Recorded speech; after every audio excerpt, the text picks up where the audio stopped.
Welcome to Saltgrass, a show about how local communities can engage with the climate crisis at a grassroots level. My name's Allie Hanley. I live near a creek and I love walking my dog along the winding path that runs next to it. There have been platypus sightings, there's an abundance of bird life, and kangaroos and wallabies create their own paths through the grasses down to the water. There are information panels along the walk with photos of plants and animals that you can look out for as you walk. It's entirely delightful. It wasn't always like this, of course. For the longest time, it was managed and cared for by the DJAARA, and historical records describe a landscape with a rich, deep layer of topsoil and abundant plant and animal life. But when Australia was colonised and whitefellas realised there was gold in these here hills, this whole area very quickly became a barren, muddy mess, pretty much completely clear-felled during the gold rush of the 1800s, and then neglected for decades, allowing invasive species like blackberry and gorse to run rampant. And then, recently, a group of dedicated volunteers formed the Campbell's Creek Landcare Group and adopted the creek. Over decades, they've removed the tenacious weeds and planted native grasses, trees and shrubs. They're still hard at work, and they are not the only ones. And this is only one of the many lucky pieces, little chunks of landscape that landcare groups around here take care of. Mount Alexander has one of the highest density of landcare groups in the world. Did you know that?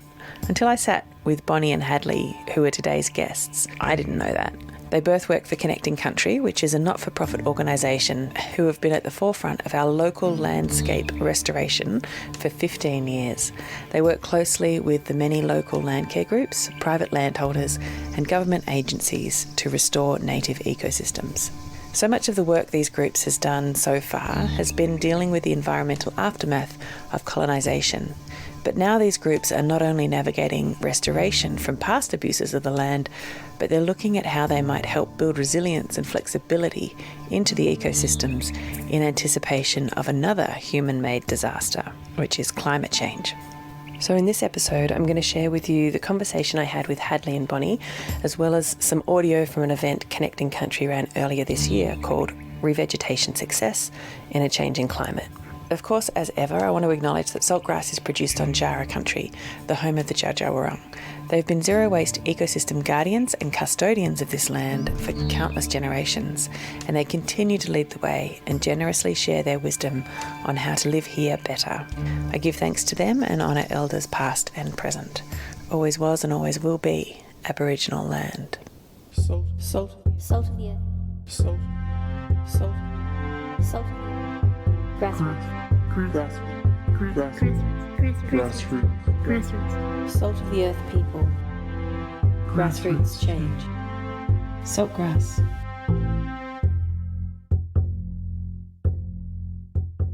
Listen to all episodes of Saltgrass on your podcast app or at saltgrasspodcast.com. Connecting Country, it's a not-for-profit organisation that was set up by a group of engaged community members who wanted to see some landscape scale restoration happening across the whole region, because it is quite degraded land that's being turned upside down by gold mining. So there's a lot of work that needs to do to sort of bring back in topsoil and plant cover and that sort of thing. We also historically cleared a lot of the shrubs. Then we had feral animals come in, then we had stock come in, and it will take many, many years for them to naturally come into a sort of equilibrium. The way that the Djaara would have managed the land, that never would have happened. So they would have managed it very differently. If we think of most of our large old trees as being, probably not even middle-aged really. And even the ones that we consider large in the landscape are probably not that big compared to what they would have been. Yeah, so Connecting Country work to bring more species into the landscape and across the entire Shire. So we work within the Shire boundaries of Mount Alexander. Loosely. There's a bit of leeway there. So we work with private landholders to achieve that. And then we also work closely with landcare groups. So the organisation hosts my role as a landcare facilitator, and that's government funded. and I work with landcare groups across the region, but there's a lot of landcare groups in this area, which is great. There's a lot of engagement around conservation. It is unusual. Apparently this could have changed, but we have the highest density of landcare groups in the world In the world? In the world. Wow. In this shire, in this region. Okay, and so landcare groups, should we talk about what they are? We have many varied groups in the region because we have areas sort of in the north of the area that focus on farmland. So there's groups such as North Harcourt, Sedgwick Landcare. So they work on farmland mainly because there's no public land for them to work on. And then in the middle of Castlemaine we have some urban landcare groups, and then we have groups that focus specifically on a waterway. So we've got Friends of Campbell's Creek, and we have Castlemaine Landcare that work along Forest Creek. Then you have groups that have selected an area very specific to their neighbourhood, such as Victoria Gully Group, who aren't far from here actually, and they're focusing on a specific gully, which isn't a large area, but they put all their energy into extending the bushland that's around them. And then, you've got more urban landcare groups in Malden. There's Malden Urban Landcare Group, and then you've got more farmland to the west and the south of the region as well. So it's really varied, and some of the groups that work on farmland might also have a little patch in their little hamlet that they work on. So Sutton Grange Landcare Group have some public land that they work on in the town. It's not really a town, but where the hall is and the cemetery and the CFA. And I think what drives the landcare groups is their love for their area, and they want to care for their local spaces. And not only that, it's also really social, a great way for people to connect with one another and feel like they're, I guess, giving back to the land as well. So some will do plant giveaways to all of their members, and then their members go and plant them on their land or wherever they choose, and then other people might be really strong in funding applications, so they get money to pay contractors, or some have large member bases, so they do lots of volunteer work and use their members' energy to change things, whereas some might just employ contractors and get money. Some might work on private land of their members, whereas others won't do any private land, they'll just work on their public reserve. If it's just a group of people who are interested, how much knowledge do they have to have about what's appropriate to plant? Are there rules and regulations about how landcare groups can function? Does council get involved? Yes, absolutely. It depends what land they're working on, and we've got some that work on Parks Victoria land, some work on council land, some work on department land. You need to get the CMA involved if you're on the waterways. You might have an MOU, what you can and can't do, so you don't have to apply all the time for each activity. Yeah, look, some, depending on who they're working with the land managers, might have a great deal of flexibility, and then in other circumstances it can be very different depending on the land manager. And I think sometimes volunteers get a little bit, because they are volunteers, I think we need to remember that these people are volunteering their time, which is worth so much, to get out there and care for the land. And when they have to jump through a lot of hoops, sometimes it can be a little frustrating, and I guess that's where my role comes in. So I guess I act as a bit of a mediator between them and the government agencies. Sometimes I'm not needed because they've already built a really good relationship, say with council or something, and they're working with the Natural Environment Officer. But sometimes groups will definitely call on me if they're struggling with working with particular land managers. Connecting Country does work with CMA and local government and DJAARA and a lot of other organisations where we can, with supporting each other to implement actions for natural environment. Aside from your role helping with the landcare groups, what are some of the other roles within Connecting Country, and what are some of the other goals? So we have 4 areas where Connecting Country works. So one is landcare and supporting landcare groups. Another one is on-ground landscape restoration, so that's working largely with private landholders to help them to manage and create native vegetation. Another one is through monitoring, so we have a nest box monitoring program and also a bird monitoring program. So that's sort of built out of a need to understand whether the restoration actions are working within the landscape and to make sure that we can hopefully catch anything that's not necessarily responding well or is in trouble. So if there's a bird that's disappearing from the landscape, how are we going to know that if we don't have some baseline data to understand? And that takes a long time, through seasonal and yearly changes. It's very difficult to understand what's going on with all those different species out there, but at least some baseline data being collected is going to hopefully help in some way to enable us to understand better what's going on. And then also through engagement, so running workshops and education program, blog posts and website stuff. So as Bonnie was just saying, the Landcare groups and the revegetation work that Connecting Country does is all supported by the monitoring, and that's all supported by the engagement work that they do. And the event that I mentioned in the introduction called Revegetation Success in a Changing Climate really brought all of that together. It was an event put on by Connecting Country, and all of the land care groups were invited along, and various other private landholders and other people who have an interest in it, and they were looking at strategies around how to plant and support local ecosystems. The event was held at a church hall. There was a very full attendance. It was actually really well attended. It was a very full hall and lots of good questions at the end. And I will share the full audio of that event after I publish this episode, so look out for that. It should come out in the next week or so.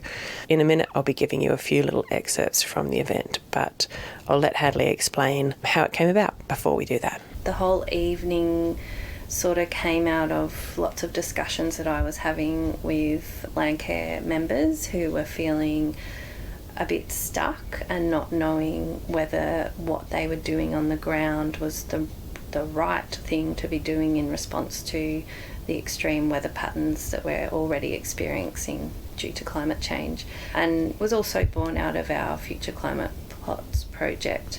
There was a big call from people saying, we want to hear from the experts, and that's what the night was all about. We brought in Dr. Sasha Jellinek, who works at Melbourne University, and we also had Oli from DJAARA, and we had Tess Greives from the North Central CMA to talk about all the different approaches they're using.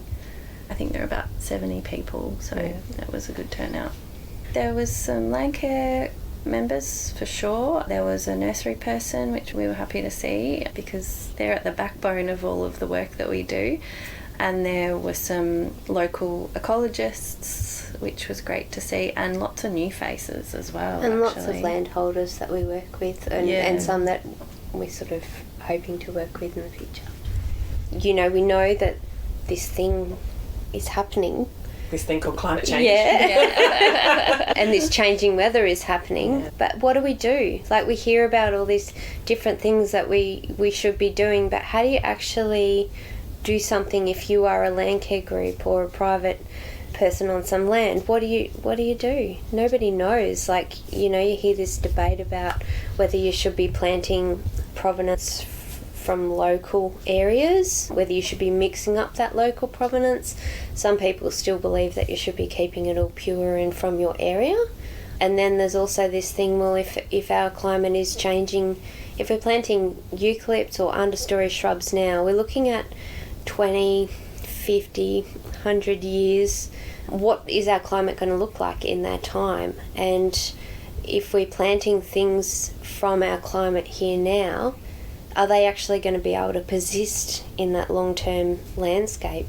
So should we be bringing things in and adapting, because our landscape is so fragmented and there's not that ability for plant genetics to spread as easily as what once would have occurred within forests? An animal potentially is going to be more likely to stick within a patch of nice native vegetation that's safer for them than to go out into the suburbs where there's not many food plants or shelter plants and where there's a lot more predators, and then jump through those areas and go to another nice patch. So you've got really, really fragmented populations of genetics as well. And so if that's not spreading through the landscape, do we need to help facilitate that?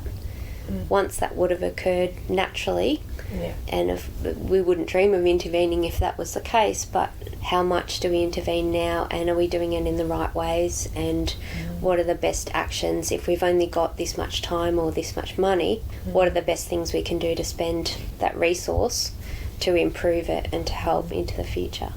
And that's something ecologists have known for a long time, is that we need a certain amount of genetics for plant species to survive and thrive, and that they need to be able to move with climate change. But we've been told that we will have the temperature of somewhere like Wagga Wagga in New South Wales.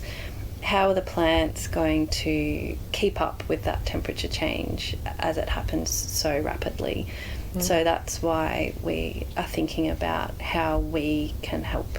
And I think for land carers who don't necessarily work in the environment industry, they were calling out for some information. They just want to know what they could be doing on the ground.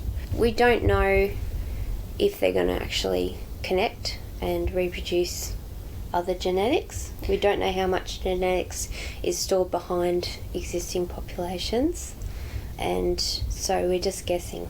Well, that's the whole climate situation is like there's no certainty. This is the whole problem. And do we jump in, do something drastic and wreck it? Yeah. Or do we do nothing and let it all disappear? To me, we've got to do something, and we're looking to scientists to tell us what the best way to do that is, but there isn't a source out there that's telling us because we're in such uncharted and new territory. Yeah. So how do we provide that balance of what you can do as a single person in a society?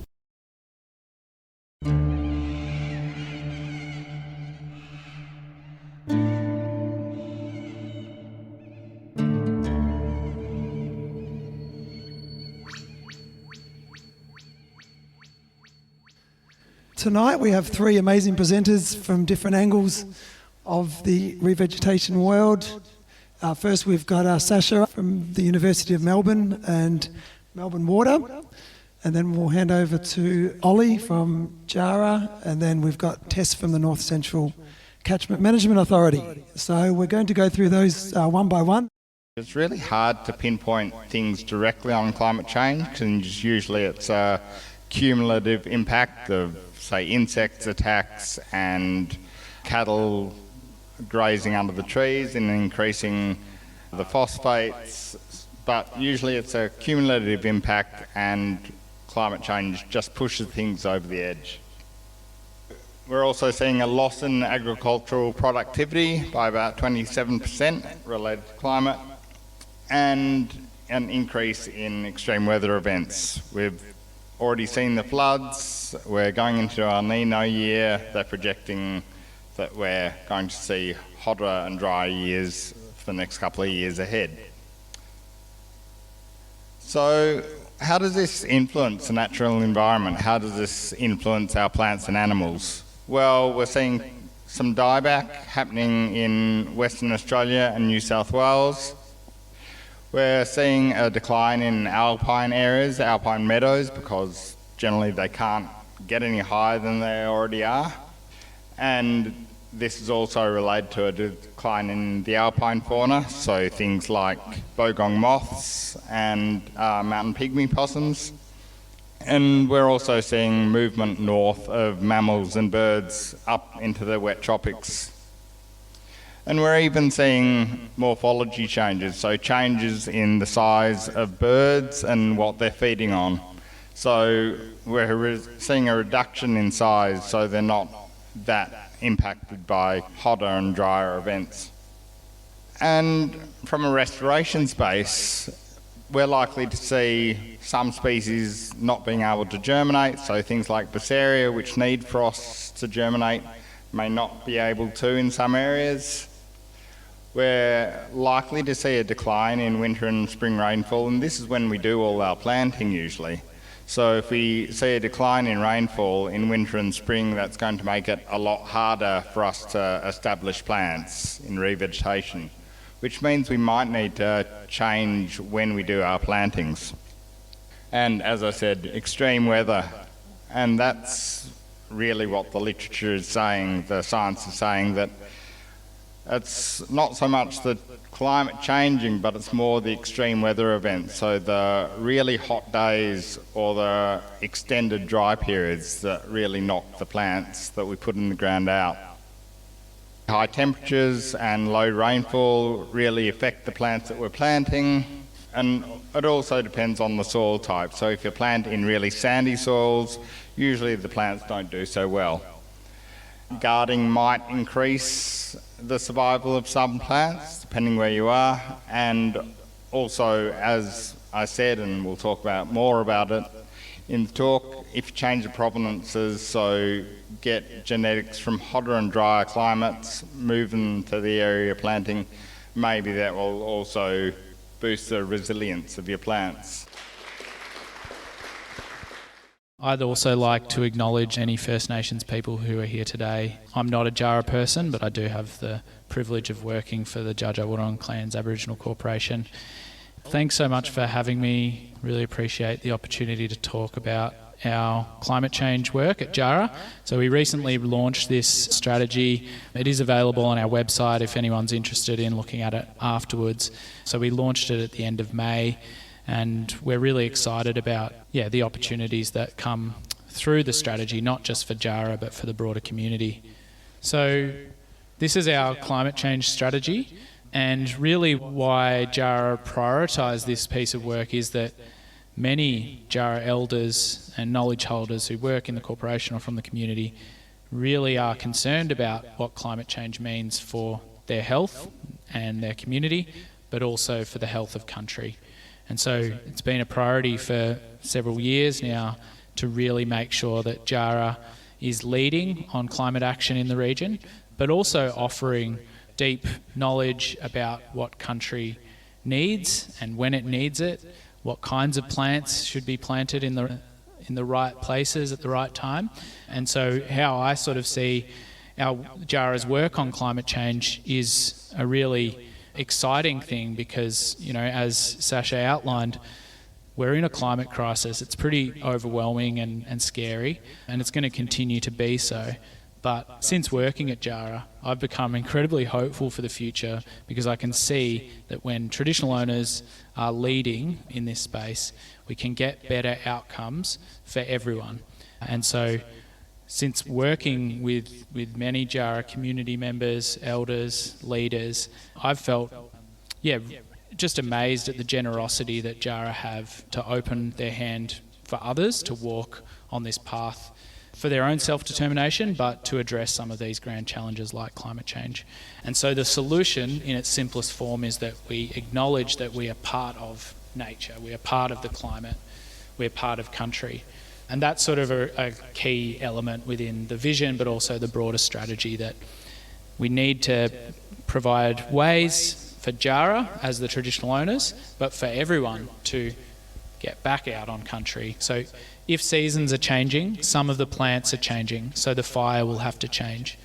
This one's a really important one when we talk about revegetation, because for Djaara, bringing back cultural fire to country is really important for health of country, health of plants, health of landscapes, but also health of people. But acknowledging, and I think this is really clear in the strategy, that Djaara have a really nuanced understanding of how climate change is impacting these things already, and that Djaara are the ones that have been the most adaptive managers for thousands of generations. I was in a meeting today with our cultural burn team and really acknowledging that, and they've got 30 burn plans for the next season already, some of them in Castlemaine region as well, is that bringing back fire can reduce the risk of catastrophe fires, but also encourage and build that biodiversity. And really key from some of the research we've been working in with various research partners is that in terms of climate resilience, a forest or a landscape will be healthier if there's more biodiversity in it. So when we're talking about planting, whether it's on public land or private land, that bringing back that diversity with species is really key. And for Djaara, it's about the right plants at the right time in the right place. I think a key one for us in terms of community groups is that we, as I said earlier, we really acknowledge the great leadership that many of you show and have shown for a long time, and Djaara wants to work in and where we can, acknowledging capacity constraints sometimes, that we want to walk with others on that sort of journey as well. So we're really keen to work with yourselves on whether it's planting projects or trialling different things, and how we can bring this holistic kind of philosophy of responding to climate change into the work that others do as well. The Climate Ready Reveg project was something that I wrote a couple of years ago now, and it was exactly what tonight is about. It was to address the need for people who wanted more information and this thirst for understanding about, well, what do we do, and are we doing it right, and how do we monitor it? So at the beginning, it was just supposed to be another resource that mirrored the soils guides and the weeds guide, and it was the next step in that series of resources that I developed over the years. It very quickly did not become that. We realised very quickly how nuanced this needed to be, how complex this space is, how many questions needed to be answered. There wasn't just a simple put together guide that we could put out. So we have spoken at length with Sasha, so that entire presentation, Sasha has probably reiterated that to us about 5 times. And we're still learning, so that's, I guess, my first take-home message, is that we are learning this along the way with everybody else. We've been out with Bonnie, we went to Nadu Hills and we saw that dieback that we were speaking about, the stringy barks and the grey box that just got smashed in heat waves, and those trees are gone. So it was, things like that are a huge eye-opener, and working with our partners to understand what is going on in the landscape is really, really vital to understand what kind of actions we can take to mitigate some of these things in the way that we're working. So the experimental work going on at the climate future plots at Nadu Hills is something we're watching really closely, and the provenance mixing is something that we're going to start doing. So you can sit back and worry about the next Cootamundra wattle or the next thing that we're going to introduce, but I think a bigger worry is doing nothing and not taking a step. So we're going to start doing this work with the provenance mixing. But as it's already reiterated tonight, the bottleneck is the seed source, and the nurseries being able to supply us and tell us what seed has been used in the plants that have been grown. And we've visited nurseries the whole way across North Central CMA, and that's the common thread, is them figuring out where their seed has come from, growing plants, and then providing them to us, and that data coming along for the ride. Not easy.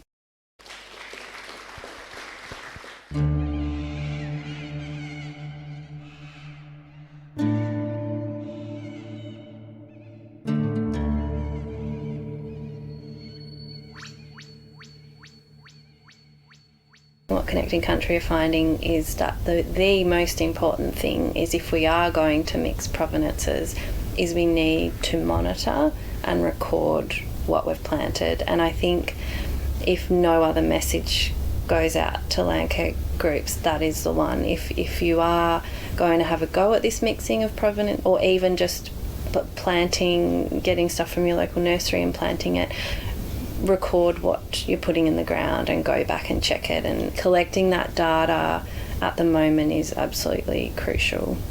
So if you know that this plant here is performing really well, where is it from? Like, even if you mix 5 different provenances and you track that you have those 5 provenances within your area of bush or paddock, usually, how do you know which one is performing well? How do you know if there's a single species that's all died out because it hasn't liked the conditions? So even if you don't know how to monitor or what things to measure, or having an opportunity where you can say this plant is definitely from this provenance in this area, is going to enable people to be able to collect data into the future. How do we know what's going on in the landscape unless we all talk to each other? Speaking of connecting the dots, I had an episode earlier this season with Cassia Reed and Ada Nano from the Wilderhoods program, where they're encouraging people in their urban backyards as a neighbourhood, from neighbourhood to neighbourhood, and to create collectively some habitat for wildlife and to plant native plants in a conscious kind of way to help wildlife exist in our urban environment and perhaps even join the dots between these wild spaces that you've been talking about and that are so fragmented, what's left. Do you see a connection between what landcare groups are doing and projects like Wilderhoods? I see this with Landcare, but also the broader community, that people feel incredibly disempowered with climate change, and people are really struggling with eco-anxiety and things like that. And we can all make a difference with what we plant in our gardens, because not all of us have lots of land to roll out conservation projects. So, I think Wilderhoods has its place, and if people living in urban environments are planting native species, indigenous species, or mixing provenances, it's the same thing. Collect the data, record what's growing. It might be getting a little bit more love from you if it's in your garden. But then if the landcare groups are out there in the nearby gully doing the same sort of thing and we're all complementing each other, I think there's absolutely a call for that. And we can feel empowered as well. Everyone could choose to plant an indigenous plant in their garden, and that then potentially offers so many more opportunities for an animal to be able to use those resources, as opposed to planting something that's completely not indigenous. And if everybody in the whole of Castlemaine had an indigenous plant in their back garden, that would create resources, corridors, anything for the animals to be able to move through. So we received funding from Ross Trust, which is a philanthropic organisation, who have helped us put together some climate future plots. So climate future plots are an idea that Sasha Jellinek and multiple others came up with. Greening Australia. There was a few organisations that were involved in it. They wrote a guide around it, basically outlining some of the different logics behind climate future plots and how you could possibly implement them or how they've been doing it. So the idea is around provenance and mixing provenance and getting a good genetic base for our species so that they are more resilient in the face of climate change. And they've based all of this information on modelling of what our future climate will look like. Across all of Australia, not just, I don't know if they've done the whole country yet, but they've broken it up into sections, So wherever you are within Australia, you can figure out what your projected climate modelling would be in like 30, 50, 70, 90 years. And so that's sort of a tool that's empowering. If you know what to do with it and you know how to find it. So it's about helping plants to mix their genetics. So you look at the plant's distribution within Australia and then look at getting some genetics, 60% from local areas and then maybe 30% from a wider area and then another 10% from further than that within that plant's range. And not just looking at the hotter, drier areas, but also at the cooler, wetter, because they might have some adaptations within their genetics that we don't understand at the moment, maybe a resilience to insect attack, maybe ability to deal with a frost or extremes. The floods that are inevitably going to come. Yep. So anything like that. So we don't actually know what genetics those plants hold, but if we can mix them all up and then tracking those individual plants so we can measure into the future how they're dealing with our local climate. And, we might find that a whole provenance just disappears within our system because they don't like something particular about our climate. Or we might find that there's a couple that do really, really well. And so then that would inform us and create a kind of seed that will have more resilience, and hopefully then we can plant those within the environment out into the wider areas and help our local plant communities. I feel like sometimes this climate change stuff is, like, we talk about, the planet's gone through massive climate cycles in the past, and there have been mass extinctions in the past, etc., etc. Why wouldn't our nature just adapt to climate change as it happens over the next 100 years or so? Why do we need to help it? I remember reading once about moths in England during the Industrial Revolution, and within a generation or two, because they've got such a short life cycle, they went from being white moths to being black moths because there was so much soot on all the trees and stuff, and so all the predators could see the white ones, and within a generation they were pretty much black moths. And then once the air quality cleared up, they reverted pretty quickly back again. And so just talking about that, those sort of mechanisms, I guess, within nature, why do we need to give it so much help? Yeah, well, I suppose our systems, vegetation communities, one cycle might be 20 plus years. So if you look at the things that are going on within that 20 years, you need a few generations. So does that make it 100 years before things adapt? And that's in some things that are quite, well, we would consider quite, small and quick to adapt. We're already seeing a species threatened and dropping out. There's been a biodiversity crisis declared.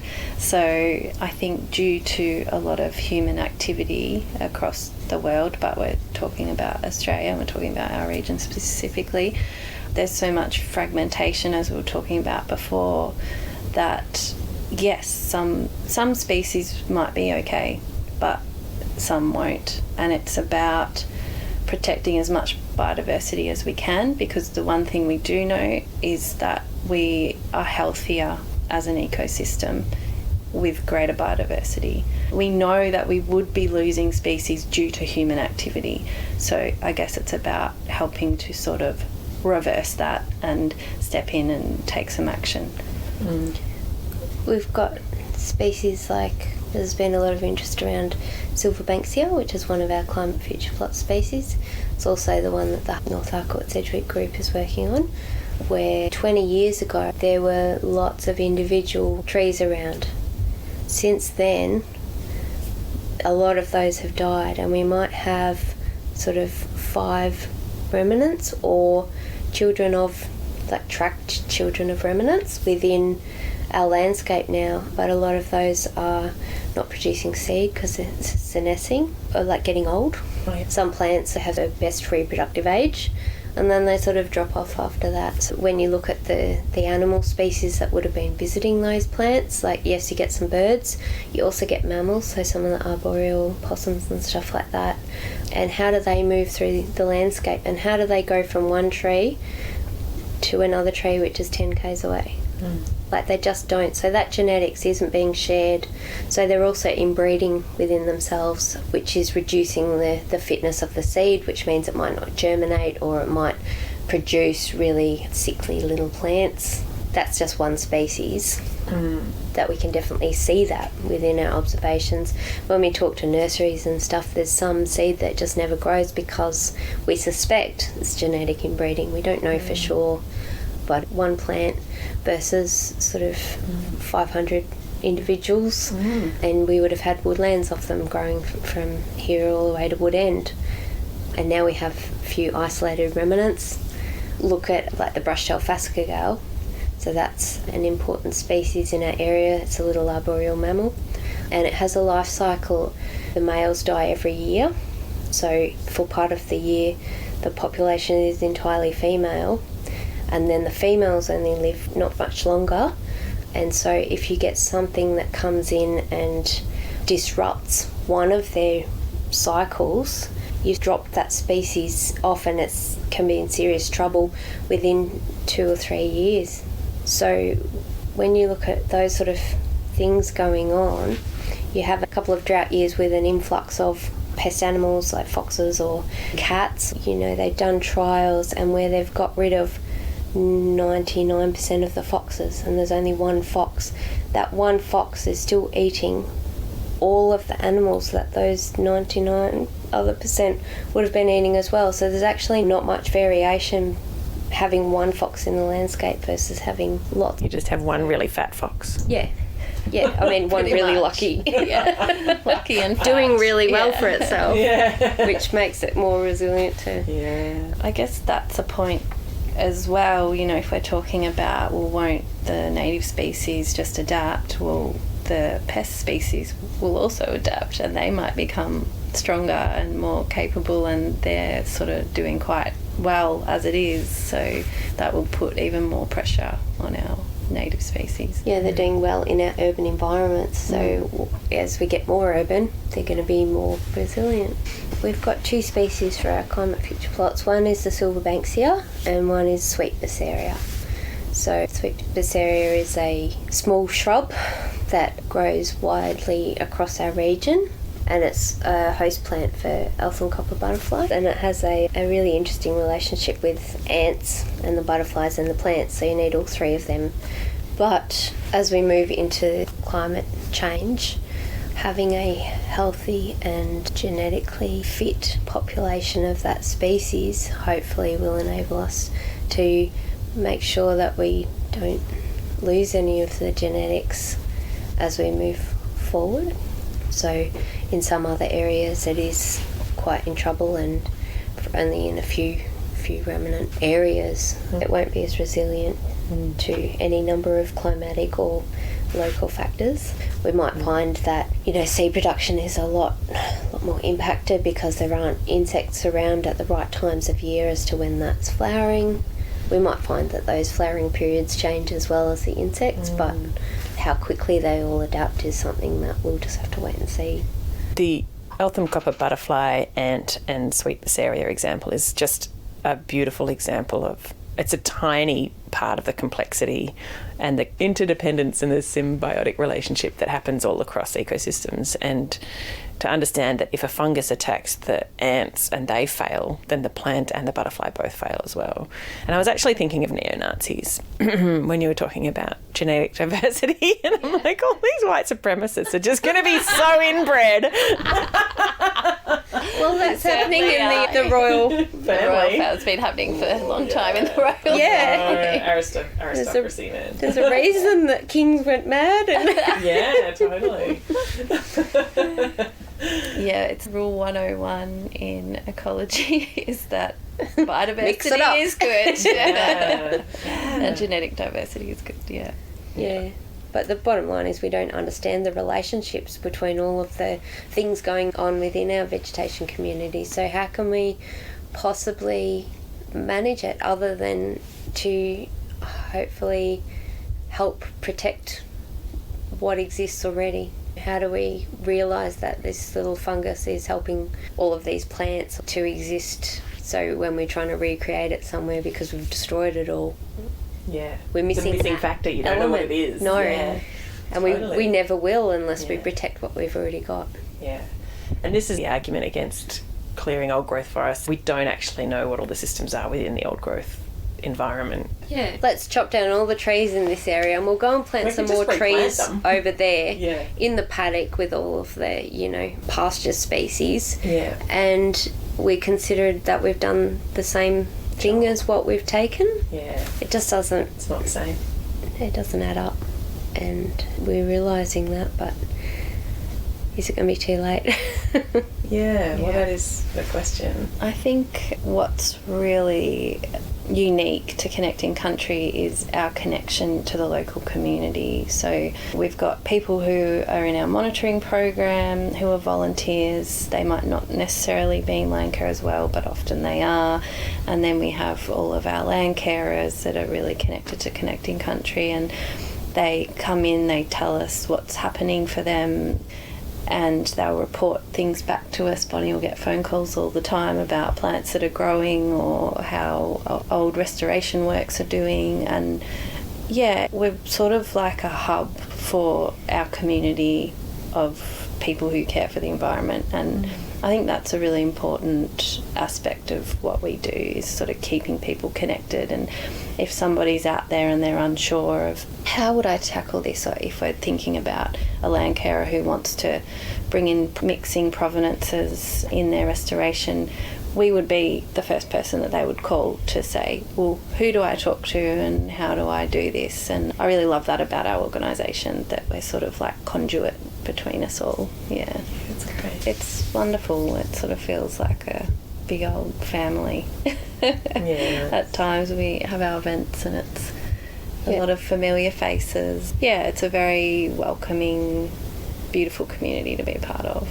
You walk down the street and you run into people and they tell you, oh, my plants are growing, or I just saw this bird come in, or, you know, or they go, hey, I've been wanting to talk to you, I found this new plant and can you help me figure out what it is? So providing that information and opportunity for someone to be able to then feel empowered to look after their own property and to help the animals, and that's such a special thing to be able to be a part of. And you can drive across the landscape now and I see our projects and how they're going, and so I drove past a paddock which now has trees and birds growing, and there's nothing nicer than knowing that you've helped to contribute towards that.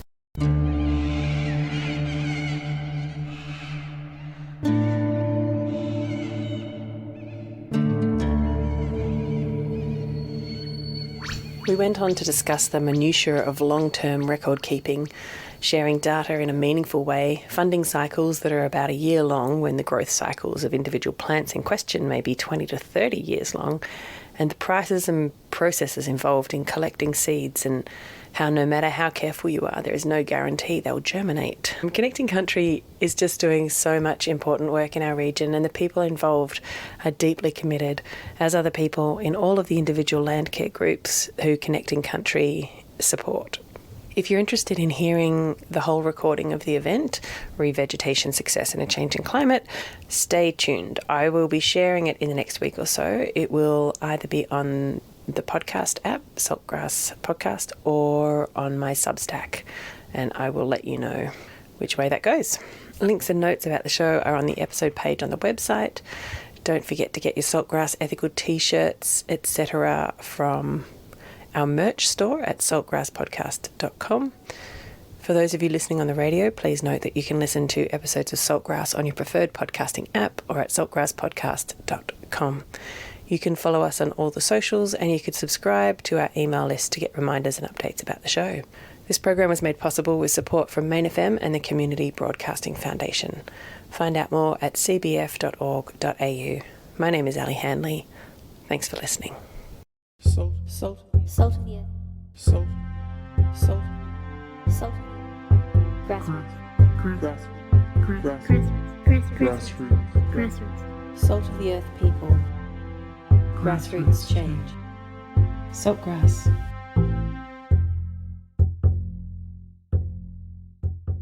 Listen to all episodes of Saltgrass on your podcast app or at saltgrasspodcast.com.